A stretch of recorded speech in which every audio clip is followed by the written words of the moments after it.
Shalom, salam jumpa kembali dengan saya Willy Marpaung di YouTube channel saya. Dan hari ini saya mau bahas mengenai apa tanda jodoh dari Tuhan ya kan. Saya akan bahas 4 tanda bahwa memang dia itu datangnya dari Tuhan. Dan ingat baik-baik, Tuhan memberikan yang engkau minta kepadanya.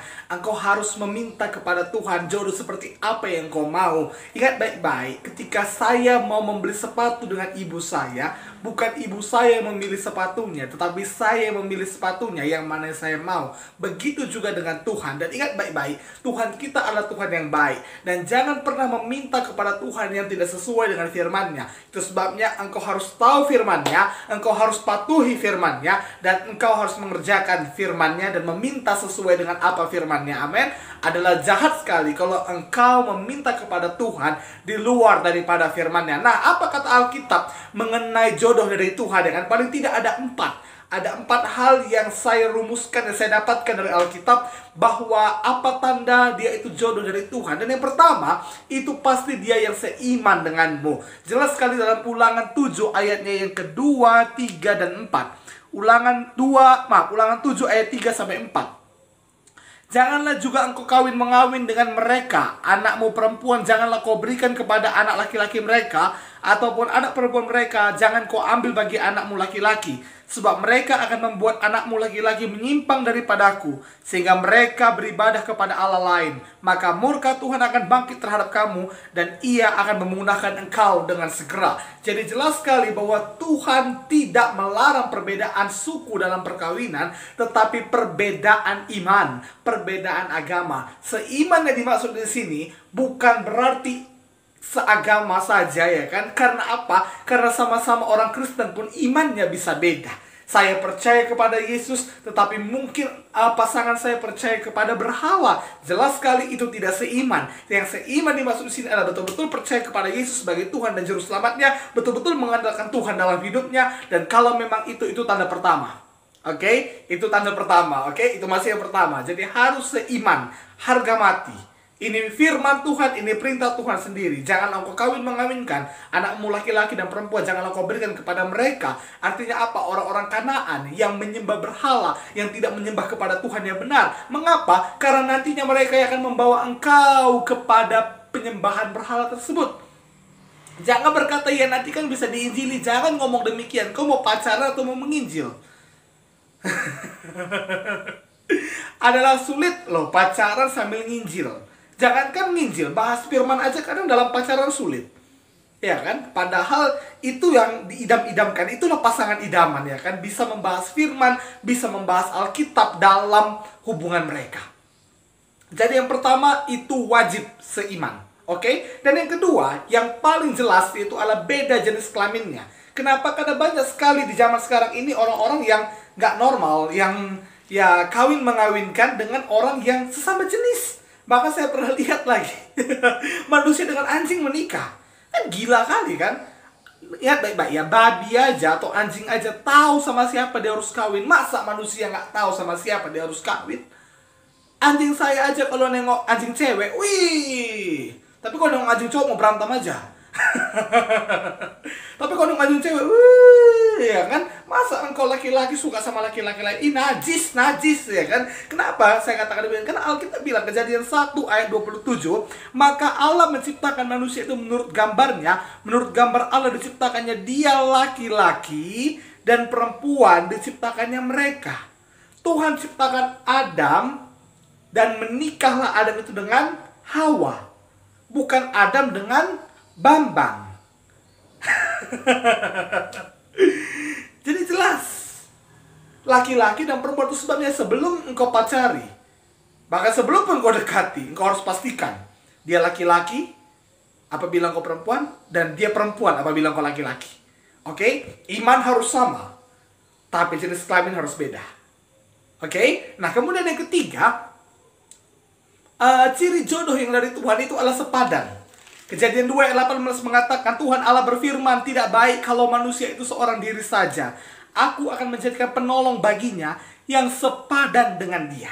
Sepadan di sini bukan berarti sama kepribadiannya, sama karakternya. Dulu mungkin kita berpikir gitu ya kan. Oh, kalau sama, jodoh-jodoh ya kan. Sebenarnya nggak gitu ya. Yang dimaksud sepadan ini bukan seragam. Beda seragam, beda sepadan.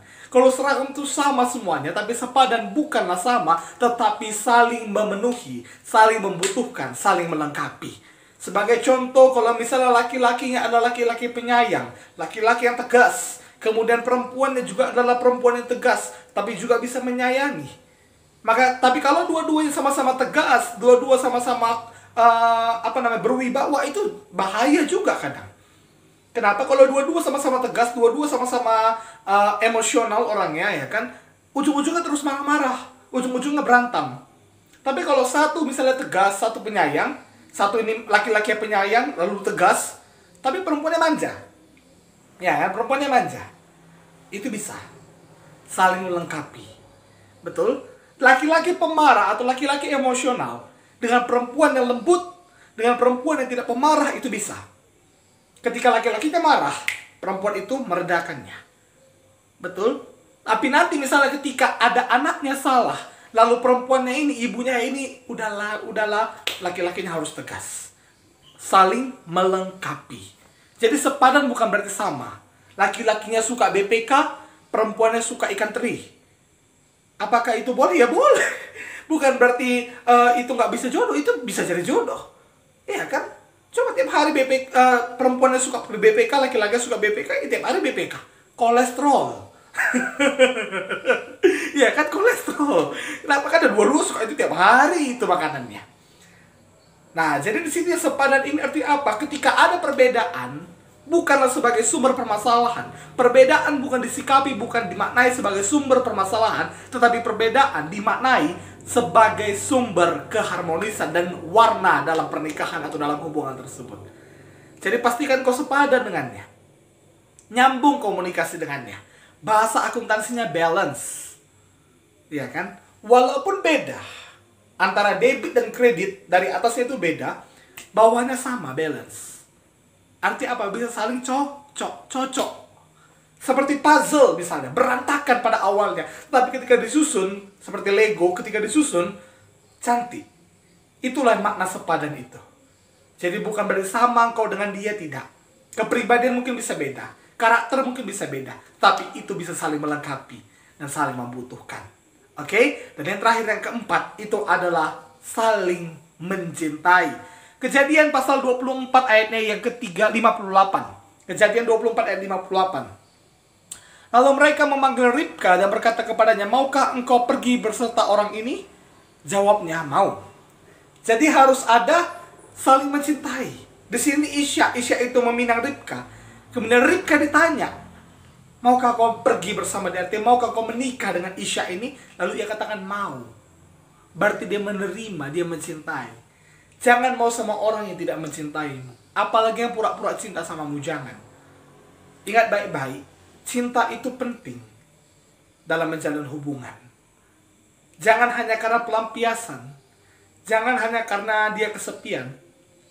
Saya udah bahas di video yang lalu bahwa pacaran bukanlah didasarkan karena kesepian, tetapi karena kesiapan menuju kepada pernikahan.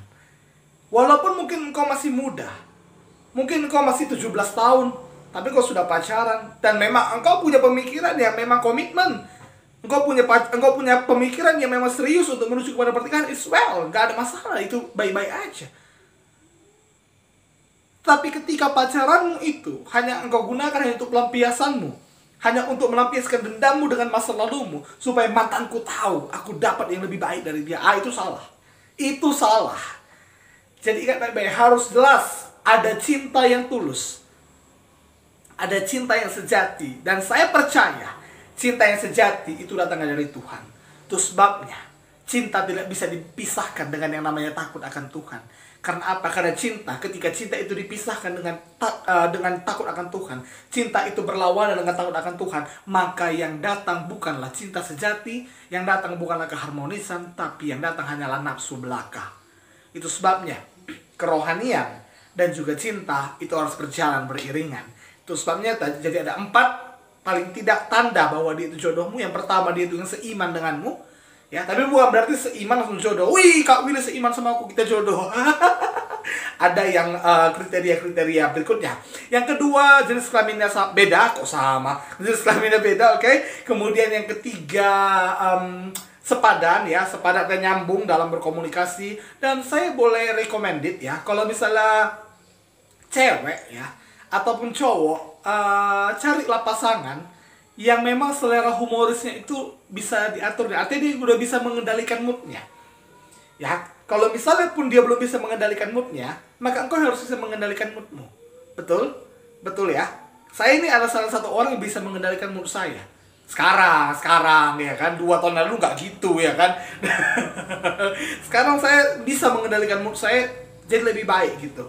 Ketika ada masalah saya nggak langsung emosi, tapi saya langsung udahlah bawa ketawa aja gitu, ya kan. Nah, bawa ketawa aja, itu ciri-ciri orang yang bisa mengendalikan moodnya ya. Dan yang keempat, yang terakhir adalah yang tulus mencintai, yang saling mencintai ya kan. Karena ini bukan zaman Siti Nurbaya ya kan, yang dimana ada cinta yang terpaksa, tidak, tapi engkau harus bisa saling mencintai, saling menerima satu dengan lain. Maka jelas itu adalah jodoh yang baik, itu adalah jodoh yang memang dari Tuhan. Jadi pertama seiman, yang kedua jenis kelaminnya beda, kemudian sepadan, dan juga yang saling mencintai. Saya berharap teman-teman diberkati lewat channel ini, lewat video ini. Jika teman-teman mendapatkan hal yang baru, informasi yang baru, pengetahuan yang baru tentang channel ini dari video ini, silahkan like, silahkan bagikan kepada teman-teman yang lainnya. Dan bagi teman-teman yang baru bergabung, selamat datang, selamat bergabung di YouTube channel Willy Marpaung. Dan silahkan subscribe dan aktifkan lonceng notifikasi supaya setiap ada video terbaru, teman-teman akan bisa mendapatkan notifikasi daripada channel ini yang tentunya akan membangun kehidupan teman-teman sekalian. Sampai jumpa di video berikutnya.